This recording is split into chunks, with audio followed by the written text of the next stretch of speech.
Imagine a world where machines don't just help us work. They think, learn, and even surpass human intelligence. That's the power of AI, artificial intelligence.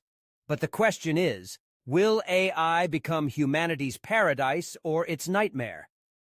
Today, I'm going to walk you through 5 key things to better understand this promising yet risky future.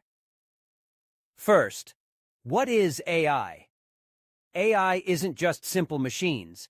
It's technology that allows computers to learn and think like humans. We have 3 levels of AI, from basic AI, ANI, to human-level AI, AGI, and finally, super-intelligent AI, ASI, which could exceed human intelligence. Second, what has AI already done? AI is everywhere, from virtual assistants like Siri and Alexa to self-driving Tesla cars. The convenience it brings is undeniable, but this is just the beginning. Third, the history of AI, from ELIZA to AlphaGo.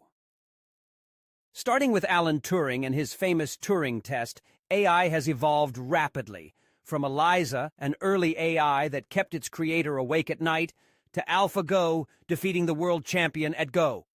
Now, ChatGPT has taken the world by storm. Fourth, challenges and concerns about AI. However, AI also poses serious risks: privacy invasion, job loss, and the threat of AI-created weapons. Controlling AI is a major challenge that the world must face. Fifth, the future of AI. Heaven or hell? The future of AI is still uncertain. Will it be a tool to help humanity, or will it become a threat? The answer lies in how we manage and develop AI responsibly. Will AI be a paradise or a nightmare? The choice is in our hands.